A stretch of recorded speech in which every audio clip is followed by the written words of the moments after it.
kepengurusan seksi-seksi. Kita kenalkan dulu seksi-seksinya Pak. Dari seksi-seksi yang saya sebut namanya nanti bisa Pak.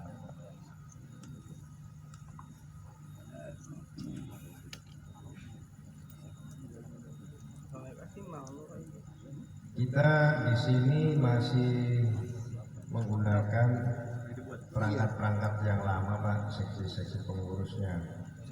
Yang dari humas, ada dari seksi rohani ya.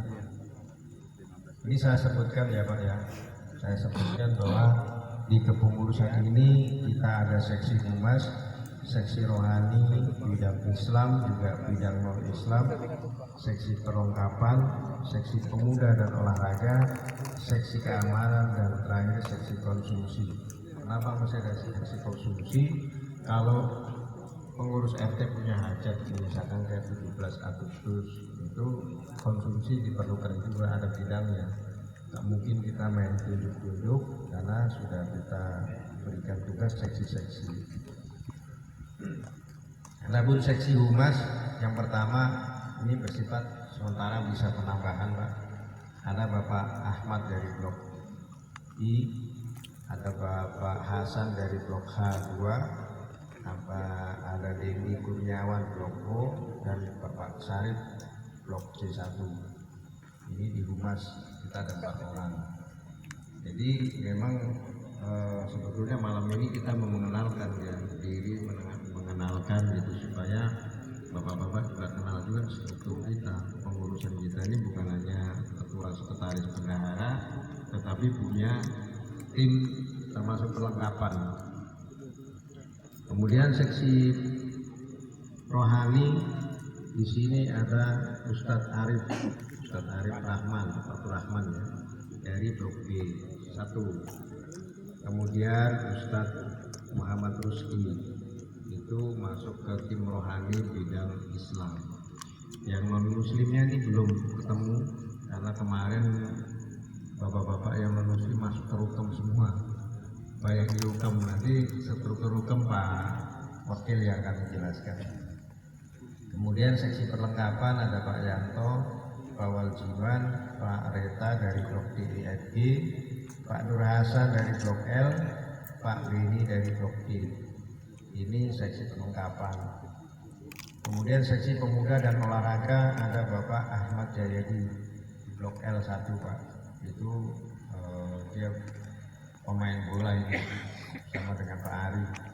Jadi Ahmad Jayadi, terus Pak Ari, Pak Jadi, dan Pak Syam. Beliau ada di posisi seksi pemuda dan olahraga. Nah, tinggal dibagi Pak, seksi pemudanya siapa, seksi olahraganya siapa. Nanti bapak-bapak inilah yang akan memberdayakan potensi anak-anak muda kita. Dibantu dengan saya, nanti kita inventaris anak-anak muda kita yang berpotensi main bola atau dalam bidang cabang olahraga yang lain atau seni-seni yang lain, nanti kita inventarisir, lalu kita berikan pembinaan.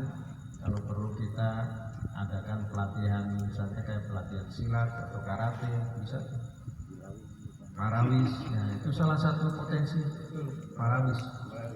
Ya, itu salah satu potensi Pak. Jadi untuk mengurangi kegiatan-kegiatan dia bermain gadget, bermain game online, yang tawuran, lebih baik ada kegiatan. Ini juga harus didorong dari orang tua.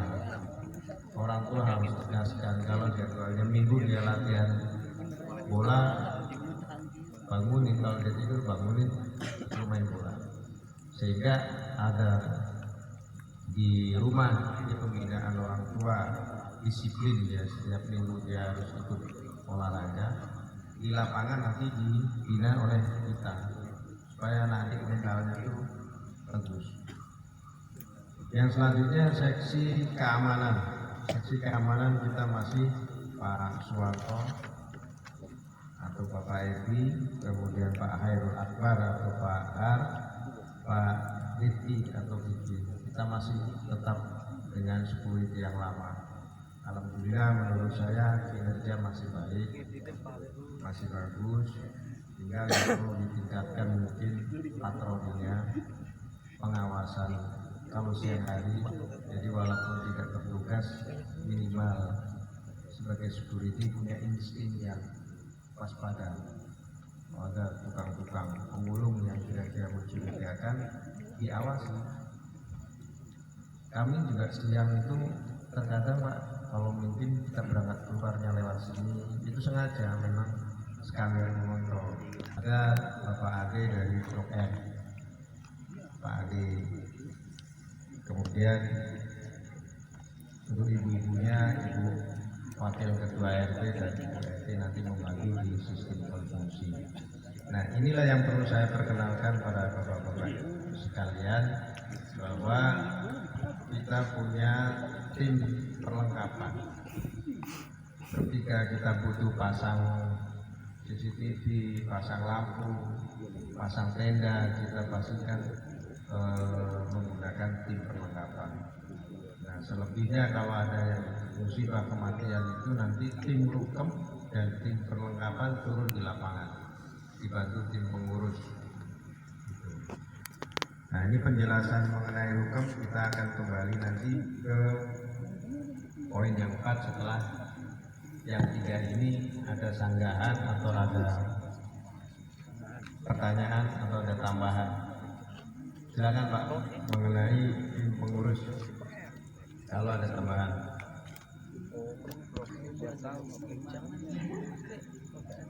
Assalamualaikum warahmatullahi wabarakatuh. Selamat malam Bapak-Bapak semua. Perkenalkan, nama saya Teguh. Mungkin ada beberapa yang sudah mengenal saya. Kenal. Enggak, saya perkenalkan dulu. Kenal. Yang pertama terkait masalah struktur. Tadi Pak RT jelasin masalah struktur kerohanian. Nah, sementara saya di bidang DKM ada salah satu pengurusnya.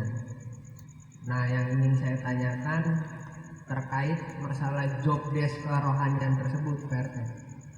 Terus yang kedua terkait lingkungan. Mungkin tadi saya pengen tanyakan, cuman masih belum ada dalam pikiran saya, belum lengkap. Nah, di sini saya melengkapi. Jadi mungkin boleh nggak saya yang mengulang pertanyaan yang tadi terkait tema yang pertama?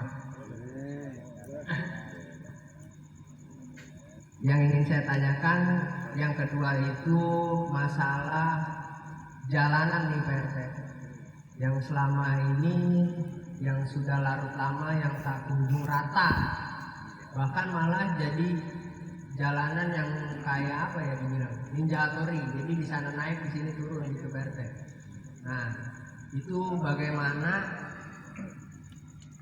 cara Pak RT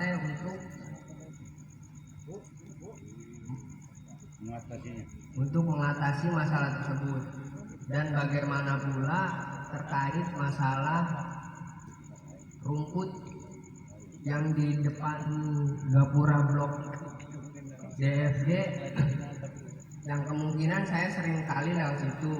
Nah, mungkin bukan saya doang, mungkin banyak juga yang warga blok DFG yang selalu lewat situ. Bahkan terkait masalah itu, kalau misalkan kita muter lewat blok A, jalanannya terlalu curam tanjakannya, itu pun ada di pas di belokannya. Nah, kalau misalkan kita lewat DFJ ini yang di jalan depan masjid arah ke Pausat pun, mobil pun mungkin makin kesini makin kecil karena banyak alang-alang, mungkin bisa jadi nanti entah bagaimana makin nabrak atau bagaimana gitu kan. Nah, di situ bagaimana cara pengurus untuk mengatasi tersebut. Nah, itu yang ingin saya tanyakan. Nah, terus selain daripada itu terkait masalah yang tadi jalanan, bagaimana caranya biar bisa rata semuanya. Jadi dari blok A, BC sampai DBH sampai ke HKLM sampai IDP mungkin kalau misalkan ada yang masih belum. Nah, kurang lebihnya mohon maaf. Wassalamualaikum warahmatullahi wabarakatuh. Waalaikumsalam warahmatullahi wabarakatuh.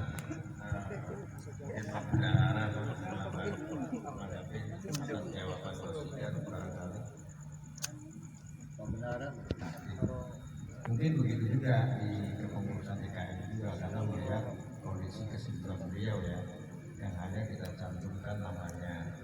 Manakala nanti dibutuhkan, bisa dia berbuat atas nama DKM, juga bisa berbuat atas nama pengurusan RT, karena di dalam ADART tidak ada larangan untuk membuat atau merangkap jabatan, tidak diatur untuk dilarang ataupun tidak diperbolehkan. Jadi menurut saya selama tidak ada larangannya, boleh-boleh saja, kecuali ada ADART, mungkin di dalam ADART DKM ada larangannya, barangkali bisa dilakukan perbaikan. Tapi untuk di ADART kepengurusan RT itu boleh. Yang sudah menjadi pengurus RT ya dari humas di kepengurusan RT jadi humas lagi misalnya di pengurusan DKM, itu dipersilakan. Artinya warga ini mampu membagi waktunya, kadang dia bekerja atau berbuat atas nama DKM, kadang dia berbuat atas nama pengurus RT 28. Nah, karena beliau ini posisinya bersifat pasif, hanya nama saja, paling yang kita minta pendapat saran idenya saja. Kira-kira itu Mas Ukur jawaban yang pertama. Tapi mohon maaf RT, itu maksud saya yang saya tanya itu job desk ini ngapain aja gitu di dalam rohani ini, dia ngapain aja. Ya, jadi kami fleksibel saja. Kalau masalah job desk yang rohani ini biasanya kan karena di struktur yang lama rohani itu ada, makanya tetap kita pasangkan di struktur kita DKM. Pengurus RT dulu ada, struktur rohani ada, kemudian DKM baru ada.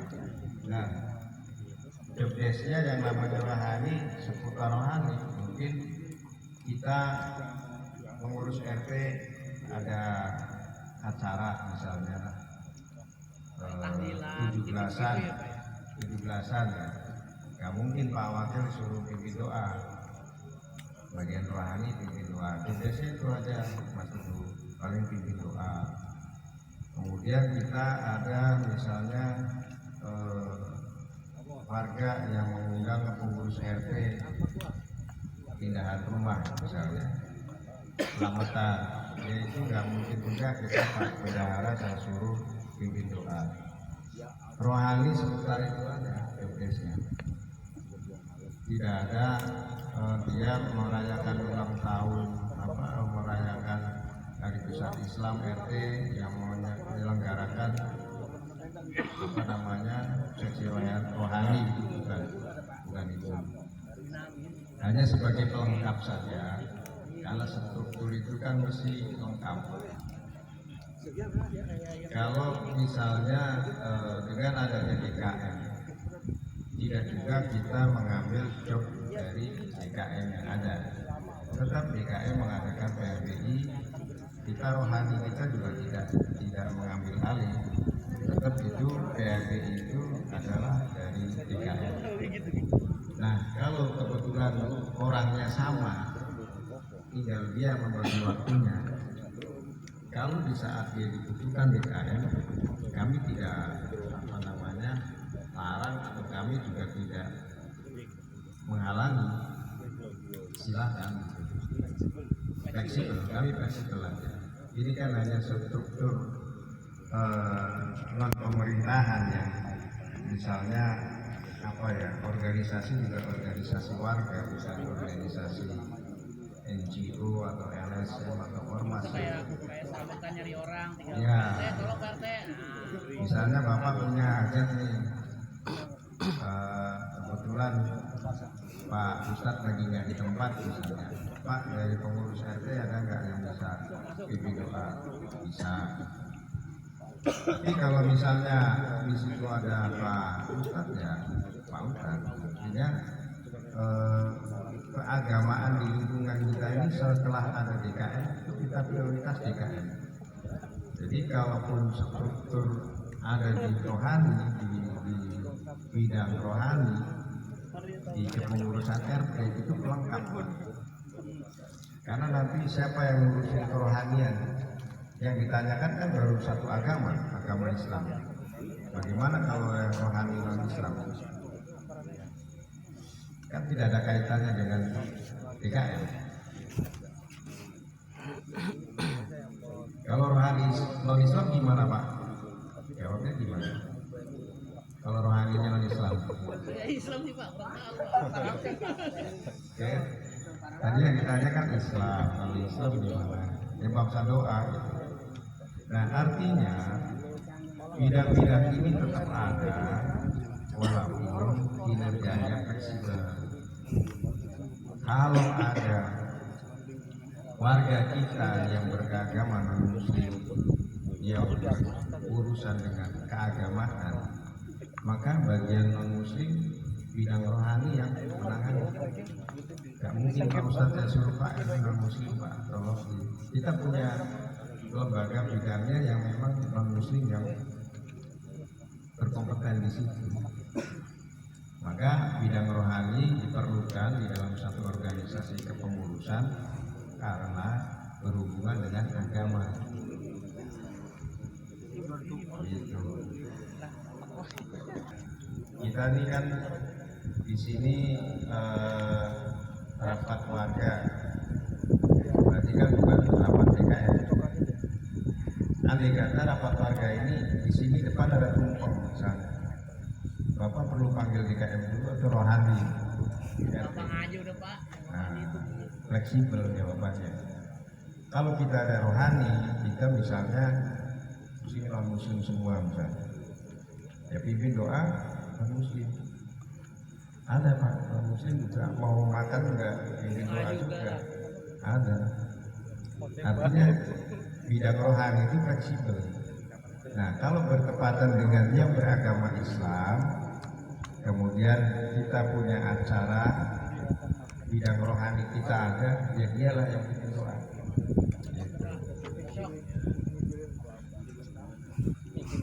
Gimana ada lagi? Ya masalah rohani. Pak yang kedua Pak, jalan. Oke, jalan. Nah, jawaban Rosijan waktu beliau hadir di rumah saya dan ada Pak Bendahara, waktu itu ada Pak siapa lagi ya kan? Ada bertiga itu saya. Saya tanyakan pada waktu itu, Pak Rosijan jalanan itu kapan? Karena rumah awalnya kan blok IJB ini laku baru dia bangun jalan.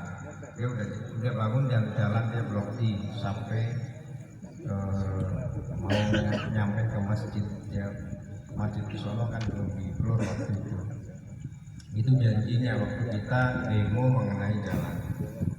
Akhirnya terjadilah warga nguruk masing-masing. Lalu saya tanya, itu udah diuruk sama warga kok, kapan diratain, diblur? Jadi Posisian bilang setelah nanti pelurnya itu dari pos sampai Gapura waktu itu. Dari Gapura dia akan lanjut ke pos ke jalanan blok AB depan. Blok AB kan juga belum dipelur. Ya blok AB baru langsung ke blok YB ya, Pak Bendahara yang tahu. Jadi dari blok AB Posisian mau mengarah ke sini. Karena sudah janji dengan warga blok VIP ini, dia sudah akan bagusin jalanan, tinggal ratain atasnya. Nah setelah blok JFG, dia akan pindah ke blok BC, jalur masjid itu. Selesai jalur masjid itu baru dia blok A belakang, blok H. hal yang besar yang nyambung dari yang sudah dipelur sampai ke sini blok D, F, G. Kalau kapannya tahu Pak? Kapannya itu tidak tahu. Yang itu sudah saya tanyakan kapan Kosijan, nanti Pak, ini belum ada yang akan kredit, saya belum ada duit. Jadi kembali kalau masalah mengenai jalanan rencananya kembali ke pengembang, karena kan Pak blok sini ada perjanjian sendiri dengan pengembang Pak, tidak melalui saya. Jadi sebetulnya sudah ada kesepakatan gitu. Jadi bukan tapi sebagai RT kemarin saya sudah follow up agar dipercepat. Kebetulan Pak Dhani juga ada, itu juga mendorong supaya dipercepat. Jawabannya begitu nanti, karena kan mungkin blok A sendiri sudah ada obrolan dengan Kosijan kapan itu mau situ. Jadi masalah pengerasan jalan, perbaikan jalan itu jawabannya Mas Teguh bahwa masih menjadi tanggung jawab Kosijan, dan kapannya kita tidak tahu. Rumah laku. Ya, tunggu rumah. Rumahnya belum ada. Nah, kemudian mengenai rumput yang ilalang yang itu sebetulnya tanggung jawab Kosijan. Harusnya. Wajib, itu memang tanggung jawab Kosijan. Kadangkala Pak Andi itu dia babatin, itu tugas dia. Setiap hari di blok sana dia babatin. Seharusnya itu semua. Yang rawat tuh dia gitu. Iya, karena lingkungan itu bukan tanggung jawab pengurus RT, tanggung jawab yang sudah dihuni. Nah, dari Pak Bapak itu tanggung jawab kita dan warga yang tempat. Tapi kalau lingkungan seperti yang tadi sebut jalanan sana kan masih tanah kosong, itu tanggung jawabnya pengembang. Nanti kita suruh Kosijan supaya si Pak Andi itu berarti bulan lalu saya sudah gerakan untuk kerja bakti Pak. Saya gerakan kerja bakti, saya melihat kalau ini malam mau ke masjid kan gelap. Saya sudah siapkan tenaga, waktu, tidak ada yang keluar. Bahkan saya di pojok blok B sana itu yang ada portal sana itu saya nebang pohon sendiri tuh, dibantu sama satu warga yang pas rumahnya dekat pohon itu, siapa namanya? Ini Bapak Kakek Arifin saksinya. Sendiri saya Pak nebangi pohon yang sama itu. Jadi yang blok sini itu saya harapkan bisa bantu saya untuk berbagi itu, tidak ada. Saya sendiri akhirnya kewalahan juga, akhirnya saya bergeser ke blok D. Blok D kan juga sedang ini kan. Kalau nanti dari Kosijan nggak ada, sebetulnya bisa kita kerja bakti Pak. Tapi benar-benar keluar Pak, mari saya angkat pacul nggak apa-apa. Tapi ayo bareng-bareng. Jangan di saat kerja bakti kita sudah keringetan, ada orang yang di rumah nggak keluar. Tapi giliran rumputnya banyak itu komplain. Nah, kalau mau kita bareng-bareng, besok minggu kita babatin Pak, ayo. Tapi keluar loh. Mesin ada, potong rumput ada.